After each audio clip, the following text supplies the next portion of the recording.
उसने $1 अरब का विला खरीद लिया है, लेकिन कोई भी उसकी बात पर बिलीव नहीं करता। तभी रियल एस्टेट मैनेजर आगे आता है और अनाउंस करता है कि विला नंबर 1 का जो बड़ा क्लाइंट है वो यही आदमी है। सब शॉक हो जाते हैं। बहू को लगता है कोई मिस्टेक हुई है और जल्दी से बोलती है कि ये तो एक गांव का क्लीनर है, ये इतने महंगे विला को कैसे अफोर्ड कर सकता है। अनएक्सपेक्टेडली मैनेजर गुस्से में उसे एक थप्पड़ मारता है और उसे वहीं जॉब से निकाल देता है। बेटा अपने बाप का कॉलर पकड़कर उसे अक्यूज करता है कि वो मैनेजर को बेवकूफ बना रहा है और कहता है कि सच बताओ। फिर मैनेजर उसे भी जोर से थप्पड़ मारता है और वार्न करता है कि अगर मेजर क्लाइंट को डिसरिस्पेक्ट किया तो वो बर्दाश्त नहीं करेगा। मैनेजर तुरंत आदमी से माफी मांगता है और पूछता है कि वो इन तीनों के साथ क्या करना चाहता है। आदमी सिंपली कहता है कि उसे इनसे कोई मतलब नहीं है, बस उसे अपनी डीड चाहिए। मैनेजर जल्दी से पेपर वर्क पूरा करता है और उसकी लगेज और कॉम्प्लीमेंट्री कार उसके नए विला भेज देता है। जैसे ही आदमी लॉबी से बाहर निकलता है, तीनों लोग फिर से उसका रास्ता रोक लेते हैं। भले ही मैनेजर ने कंफर्म कर दिया था कि वही विला नंबर 1 का ओनर है, पर वो लोग मानने को रेडी ही नहीं थे। उन्हें लगता था कि वो बस किसी और के लिए डीड कलेक्ट कर रहा है। आदमी बिना कोई आर्गुमेंट किए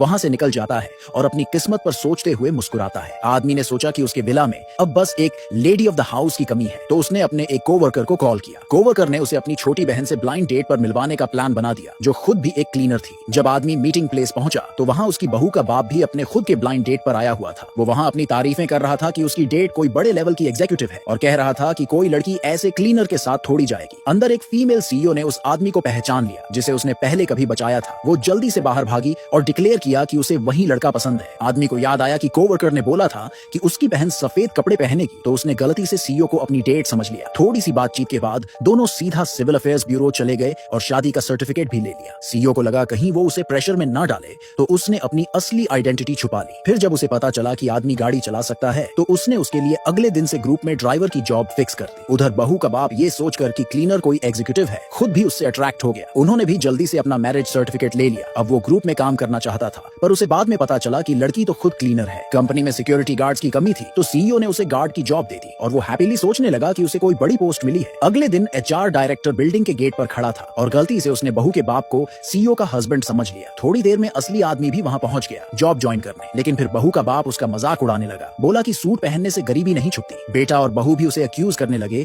कि वो उनके स्टेटस का फायदा उठाना चाहता है। आदमी ने समझाया कि वो तो सिर्फ सिक्योरिटी गार्ड की जॉब करने आया है। बहू का बाप बोला कि अगर काम करना है तो पहले उसके जूते पॉलिश करे, नहीं तो जॉब से बाहर कर दूंगा। आदमी गुस्से में वहां से जाने वाला था, लेकिन उसने फिर सोचा कि अगर चला गया तो उसकी न्यू वाइफ की नौकरी चली जाएगी, तो मजबूरी में उसने जूते साफ करने के लिए हाँ कर दी। लेकिन फिर भी वो लोग दूसरे गार्ड्स को बुलाकर उसे बिल्डिंग से बाहर निकलवाने वाले थे, तभी अचानक फीमेल सीईओ वहां आ गई।